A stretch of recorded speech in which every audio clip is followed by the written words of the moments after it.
Tabby Cat, coming to you live once again. Got my glasses on today. What's up? Yeah. So, the craziest thing to have been talked about lately is, and this isn't even from the temple. This is Fox News. This isn't Temple of the One. This is Temple of the Sun right here, reporting on their own people, but in an attempt to brag about it. The problem isn't pointed out. It's bragged about. That Al Gore, everybody's favorite documentary filmmaker, Nobel Peace Prize winner, former vice president, just sold his TV network to none other than supposed terrorist organization linked Al Jazeera. Al Gore and his company sold their networks for $500 million, $100 million of which went straight to Al Gore. In the article at foxnews.com, they talk about, oh, how great it is, how richer Al Gore is. You know, it's like, it's a good thing that Al Gore is richer, because apparently for some reason, what, he's going to spread that amongst us? When has that ever happened? Inconvenient Truth wasn't a free documentary that he made to spread awareness. It was something he used to make a ton of money. It was a convenient lie. It was not an inconvenient truth. None of that shit has turned out to be true, and what has turned out to be true has been from different reasons anyway. So he's just full of shit. The worst part being is that Al Jazeera, throughout, you know, this last decade, because of 9/11, has been called and linked to terrorist organizations.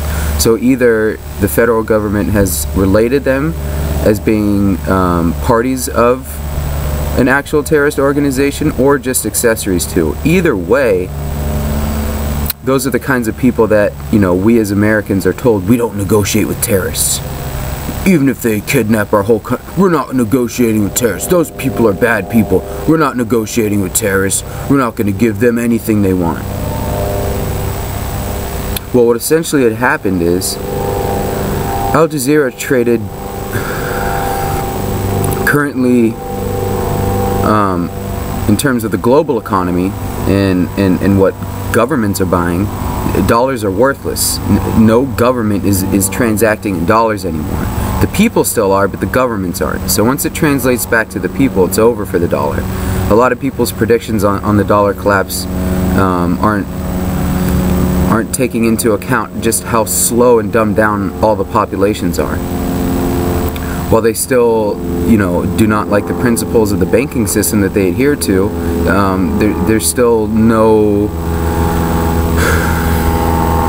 there's no sense of urgency to come up with a new system. So whatever's in place will work for now, is and has been the mind state for many years. It's just, how long can this keep going? And it seems it can go on ad infinitum as long as, regardless of their politics, people still believe that currencies hold value. That being said,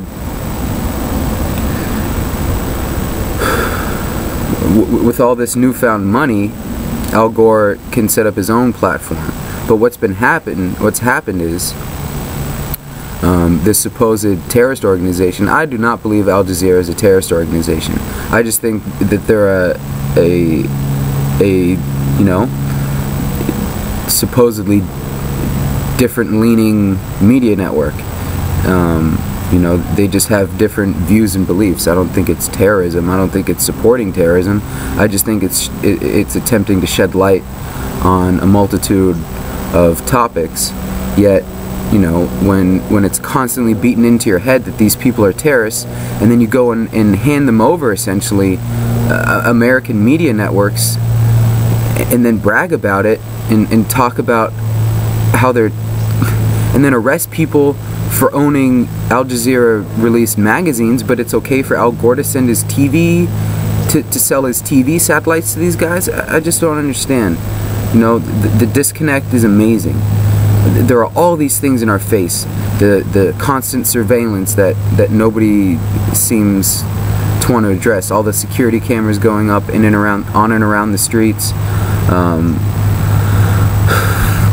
Samsung announcing that they can essentially, quote unquote, pick up on people's emotions and give them the correct advertising. That's basically saying that they're watching you while you watch TV, and they're giving you what they think you want to see. It's the same with advertising on Google these days, especially on your smartphone with the help of Verizon.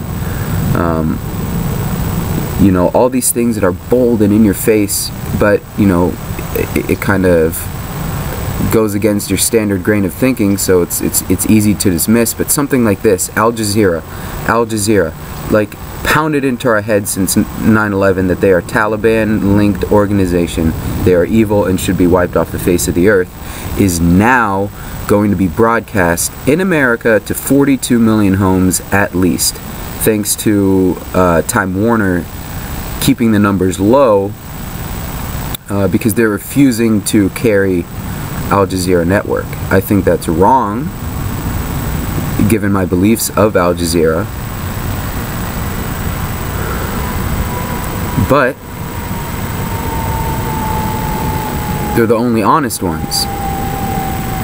Time Warner, through its staunch political beliefs and twisted slants on things, you know, they're very government leaning and supporting. It only makes sense that they're not going to pick up these stations because they probably wholeheartedly believe, oh, well, this is Taliban, we can't support Taliban, so we're not going to carry them. You know, that's the line that I would think most Americans would take on this subject. And, you know, the thing is, probably just a bunch of people don't know. And if they do know, they don't care because they see it as, oh, Al is selling to Al, so it's cool. It's just Al to Al. They don't understand Al Jazeera, Al Qaeda, Al Gore. They're all the same. They're just pseudonyms for each other. You know, Al Gore is a financial, economic, and emotional terrorist. So it's kind of hard to see. It's kind of hard to notice how in your face it is. While Al Qaeda is used as an in-your-face terrorist organization by whomever you wish to say they're used by. They're used. You know, they're people who are being used and coerced into feeling a certain way because some pussy somewhere can't do it his goddamn self. And then Al Jazeera is apparently the same as Al Qaeda, but for the media. Although that doesn't make any sense, because what is our media network to the people that we're fighting? Well, it's no different to the media network of the people that we are fighting. You know, all these things that we're told by mainstream sources aim to separate us from one another, yet the people in power never separate themselves from one another. Never, ever, ever. They're always in meetings. They're always together. Bin Laden was meeting with Bush the day 9/11 happened. The Bin Laden family. And Al Gore is profiteering off of selling to a supposed terrorist organization. We're still in a war on terror, just like we're still in a war on drugs, just like we're still in a war on education. But it's cool, man. Don't worry about it. We got the playoffs coming soon, then the Super Bowls after that, and then we get a little downtime, and then it's Easter and the baseball season, dude. Just relax, take it easy, you know? Don't be mad. Why would you want to be mad when you got football and eggs to paint and baseball to watch? Those things are fine. if all this other shit wasn't going on, you know? Don't negotiate with terrorists. But don't tell me what to do and then go ahead and do what you're telling me not to do behind my back. Don't tell me to, you know, put my guns in the incinerator, even though I don't have any, but theoretically that's what they're telling anybody to do. Just put your guns in the incinerator while they go out and buy bullets in the billions. They being the military and the government, you know. All the people you see on TV, for the most part, have bodyguards. Now, if I had a bodyguard, I wouldn't want him to just be a big guy walking around. I would want him to be protected so he could protect me. So you know all those bodyguards have some guns. But we the people shouldn't. Because for some reason, we the people are the bad ones. For some reason, we the people are the ones to watch out for. What has history shown us? Just how insanely corrupt empires are. And what does it mean when a country has military occupations in over 140 countries worldwide?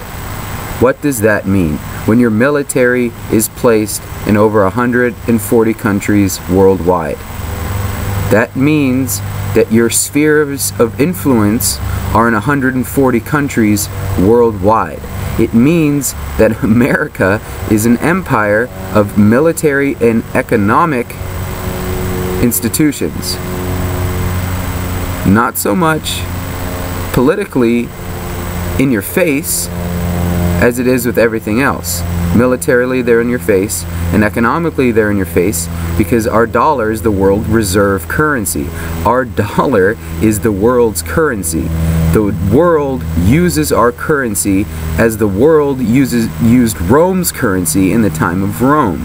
Just like the world used British currency in the time of the British Empire. Just like the world used Spanish gold doubloons in the time of the Spanish Empire. It's all the same. There is no difference. The only difference is, you know, back then they were riding horses and carriages and writing on paper. Today we have cars and cell phones and computers. The policies are the same. The people making the policies are the same. The conflicts are the same. The weapons of war might be different. They might be accelerating at a rate that's astronomical. That's because the focus of human society these days is conflict. It is not conflict resolution. It is resolution through conflict. There's a big difference. Conflict resolution is, you know, doing what videos like these are attempted to do, is start a discussion, not reinforce ideals. That's not the point. It's to start a discussion. That's why I asked the question, why are we not allowed to negotiate with terrorists when in times of distress these people are all working together? When it comes to them profiteering, it's all of us working together. Why is it okay for Al Gore to make an essential multiple lifetime profit off of consorting with what we as the people are told is terrorism? It's all in your face now. And I hope somebody who doesn't agree with this is watching this and eventually, you know, plugging it into Google yourself. Please.